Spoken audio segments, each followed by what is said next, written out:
A frightening development this morning. A chemical weapon, nerve gas, was released inside a crowded subway system in Tokyo today. At the height of the morning rush hour, the madness of indiscriminate murder. In 1995, a team of suspicious men entered Tokyo's subway system, each carrying an unusual package. What happened next felt like a crime scene ripped out of a Batman movie. The men quietly punctured the packages with sharpened umbrellas, releasing one of the most lethal nerve agents ever created. Many never even saw what hit them. I don't think anyone knew that it was Sarin at first. And this wasn't just happening on one train. It was 5, all during Tokyo's rush hour. In under an hour, thousands were poisoned. Gasping for Domestic breath. terrorism. Was it terrorism? A twisted cult? Who unleashes invisible death on a morning commute? Of nerve gas, developed in the 1930s in Nazi Germany. How did the perpetrators of the attack get their hands on a chemical weapon? Police have reportedly been investigating the cult for several months. And how was a yoga and meditation group involved in the attack? The Tokyo subway system is a machine, precise and predictable. Every day, nearly 9 million people move through it, which is exactly why it was chosen. It's March 20th, 1995, rush hour. The city is waking up, grabbing coffee and boarding trains. At 7:46 a.m., Ikuo Hayashi boards the Chiyoda line at Yoyogi Uehara Station. He's a former heart surgeon. Now, he's carrying a chemical weapon. Another man, Kenichi Hirose, boards the Marunouchi line. He's carrying the same thing. So are 3 others, each on separate trains, all heading toward Tokyo's central government district. Each places their package, wrapped in newspaper, next to their feet.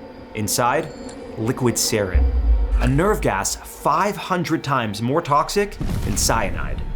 Sarin gas is a type of nerve agent that specifically targets an enzyme that inhibits nerve function.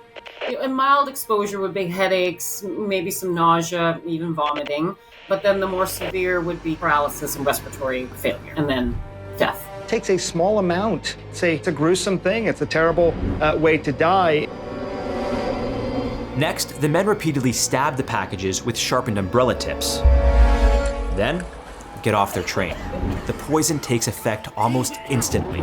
Within seconds, passengers are coughing, vomiting, foaming at the mouth. One collapses, then another. Panic spreads.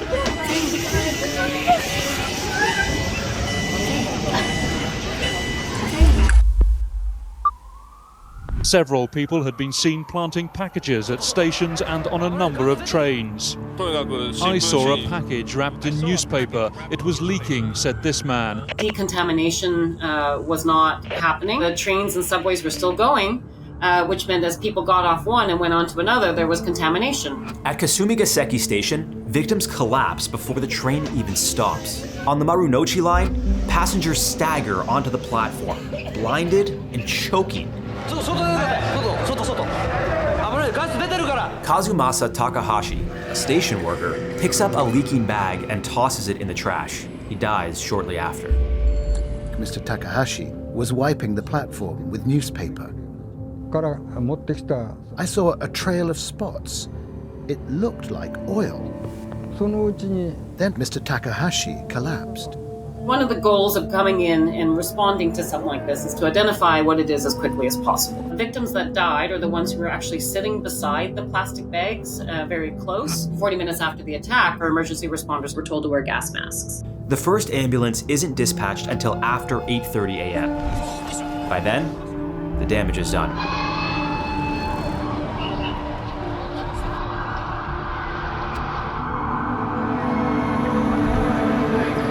But it could have been so much worse.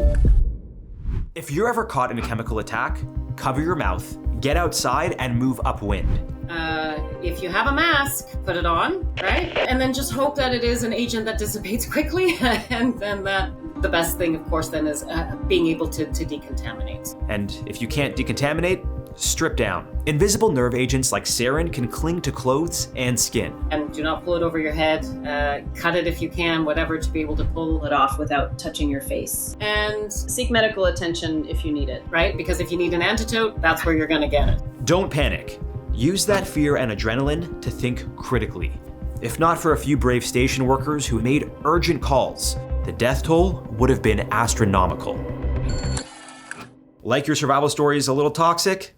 Smash that like button and subscribe. We're just getting started. Deadly nerve gas was released during the rush hour this morning. It looked like a scene out of a science fiction movie. For hours, no one knew if the attack was over, or if it had just begun. The government activated emergency protocol. Police cordoned off stations. Military hazmat teams were called in. Before Tokyo, we had never considered sarin to be used by anyone but the military. It was only used in wars. From World War I to Iran-Iraq War. So that shifted quite dramatically. They choked and vomited. Some were blinded and paralyzed. Hospitals were overwhelmed. Staff had no idea what they were treating. Patients poured in by the hundreds. Some unconscious. Others barely able to speak. People's lungs were collapsing from the inside out. Shizuo Takahashi rushed to the hospital where her husband, Kazumasa, had been taken.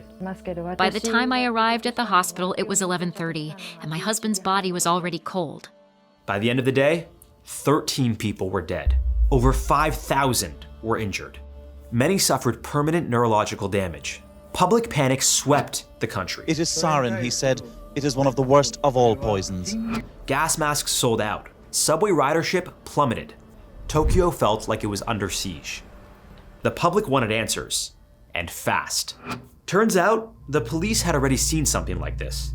1 year earlier, a mysterious gas attack killed 8 people and injured hundreds in Matsumoto, a quiet rural town in central Japan. Traces of sarin were found, and investigators uncovered whispers of a secretive group tied to the area. Police have reportedly been investigating the cult for several months and are more convinced now than ever that behind the subway attack. And just as the public was learning this, the police got the break they needed. One of the attackers turned himself in. Ikuo Hayashi, the former heart surgeon, cracked under the pressure of the news coverage. He gave the police the names, plan, and details about the man behind it all. Shoko Asahara, the leader of the infamous cult, Om Shinrikyo. People who want to reach a higher level first must have the right view, right? Hayashi's confession revealed something bigger than anyone expected. Om Shinrikyo wasn't just a cult. They had chemical weapons, fake businesses, and millions of dollars in assets. They were preparing for the end of the world. And somehow, it all started with a yoga class.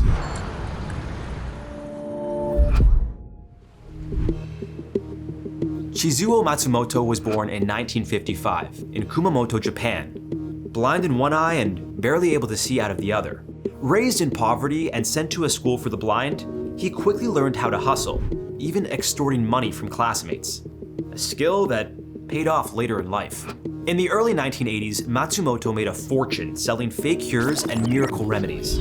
He was fined and ordered to stop because he wasn't a licensed pharmacist, but that didn't slow him down. Matsumoto simply rebranded as a spiritual healer. And just like that, he was back in business selling counterfeit miracles. He also opened a yoga studio to reel in new clients.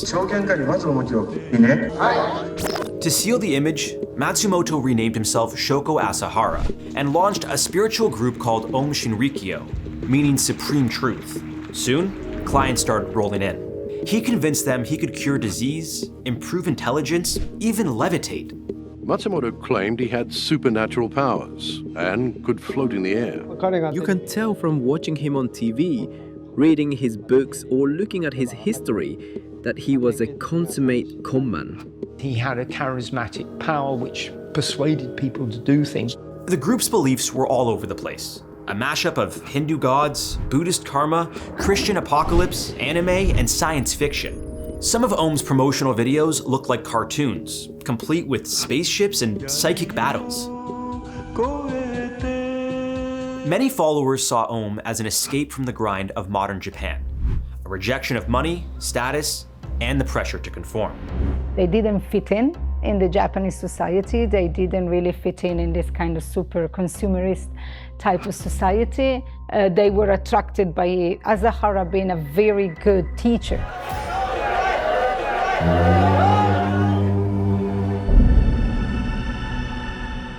In 1989, Shoko Asahara convinced the Japanese government to register Om as an official religion. That gave him tax breaks and, more importantly, legitimacy. The group's popularity exploded. It wasn't just a cult anymore. It was a protected institution. 1945, when Japan surrenders, it comes under occupation government. A new constitution is developed, which has got embedded in it the concept of freedom of religious belief and the principle that the state cannot interfere in the religious world. Om drew in some of Japan's most educated and influential individuals: scientists, engineers, doctors, and police officers. It was branded a religion for the elite. Asahara took full advantage. Members handed over their salaries, homes, and lives. This made Shoko Asahara rich. Followers were told that only suffering could purify their karma, and they believed it. Families of members tried to convince their loved ones to leave the cult. They were worried relatives were being brainwashed and forced to turn over money and property to become full-time live-in members. Then it got darker. Asahara created a system of isolation and torture disguised as training, electric shocks, sensory deprivation. The followers were locked in soundproof cells and told they were leveling up.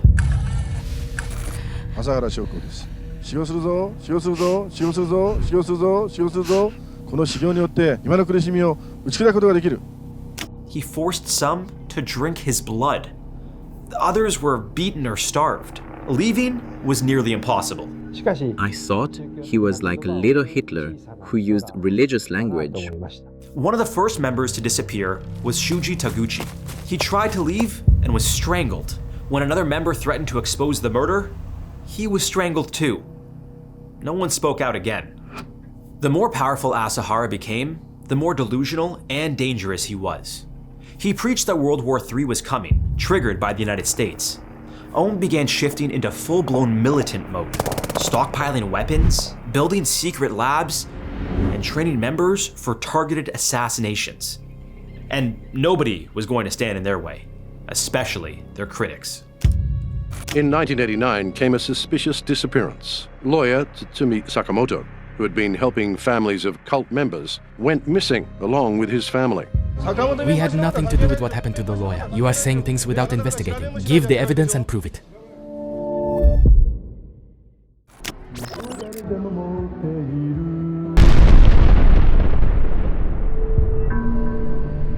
By the early 1990s, Shoko Asahara wasn't just preaching Armageddon. He was building for it. He bought remote land in Japan's countryside for his followers and said the world could only be saved by destroying the non-believers with weapons of mass destruction. They become more paranoid, defensive, more convinced the Armageddon they prophesied is going to happen. It's not just a spiritual conflict, but it's going to be a real conflict. By now, Om had over 10,000 members in Japan, and they weren't just pulling in drifters or spiritual wanderers. They were targeting top universities and elite institutions, recruiting scientists, engineers, biologists, and members of the military. One of them was Masami Tsuchiya, a highly trained chemist with a master's degree. I felt a sense of impending crisis in modern civilization. I was very interested in combining modern science with spirituality. A union of science and religion. I was looking to join this kind of group. Tsuchiya would go on to design Shoko Asahara's deadliest chemical weapons. I have complete faith in him, 100%. With thousands of followers and millions in funding, Om began experimenting with anthrax, botulism, and a VX nerve agent. What exactly does this stuff do? You can take out the entire city of people. They tested their formulas by secretly spraying them from vans around Tokyo. But nothing really worked until they had a breakthrough with Sarin 1 year before the subway attack. In June 1994, Om tested sarin gas in the city of Matsumoto. aiming to kill 3 judges overseeing a land dispute that threatened the cult's assets. They released the gas from a van parked near the judge's apartments, but wind carried it into a nearby neighborhood instead. When they were first playing around with sarin, their first attempt actually malfunctioned because they sprayed it backwards. But when you're looking at an open air dispersal, you look at the wind speed, what was the direction of the wind, to be able to understand the coverage area. They used sarin gas in a residential part of Matsumoto City. 8 people died and over 140 were injured. They go up to the place where the judges are staying and they spray sarin, and it creates mayhem. After Matsumoto, things escalated fast. The police struggled to make progress while the cult ramped up sarin production. They imported military manuals from Russia, even explored building a nuclear bomb. After making connections with officials in Russia, Asahara gained access to various military weapons, personnel, and training. They also started carrying out assassinations. A journalist investigating the cult was stabbed in his apartment. There was also a failed hit on a rival religious leader. Ohm was becoming a shadow army. The government was starting to catch on. Despite this, there were whispers of cult infiltration within the Tokyo police. Rumors of a raid began to circulate, but before police had a chance to move in, Ohm struck first. Surveillance teams were now tracking Ohm Shirikyo's compound, and like a scene out of The Departed, Asahara caught wind of the raid. Police insiders tipped him off. It's unlikely police knew about the cult's sarin stockpile. If they had, they'd already be kicking in the front door. For Asahara, retreat or laying low wasn't an option. Not after sinking $50 million into a secret chemical weapons lab like a drunk Bond villain. He also couldn't afford to look weak in front of his flock. Asahara's apocalypse was going ahead, and in just 2 days, the target would be Tokyo's subway system. But with so little time, chemist Masami Tsuchiya managed to produce just 10 liters of sarin, and with no weapon system suited for the subway, they went with the fastest option they had.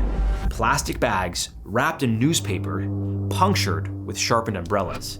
Not exactly the Hollywood doomsday device Asahara had imagined, but enough to kill. On March 20th, 1995, 5 Ohm members entered the Tokyo subway system on a mission that demanded blind loyalty and a willingness to kill. 2 things Iko Hayashi, the former heart surgeon, began to question as he stood on the platform holding his sarin package. He almost walked away, but Asahara would torture him, or worse. Hayashi boarded the train, made a single puncture with his umbrella tip, and got off at the next stop. Then he went home and turned on the TV. The truth hit him. He said it is one of the worst of all poisons. More than 3,000 subway passengers. 13 people were killed and some... During the rush hour. Chemical weapon. It is sarin. Hayashi realized he had taken part in the deadliest terrorist attack in Japan's history, and the first time nerve gas had ever been used on civilians in a public transit system. The next day, he surrendered to police and told them everything. I take full responsibility for my role in Arm Shinnichyo's Tokyo subway attack. Shoko Asahara is the person you are looking for.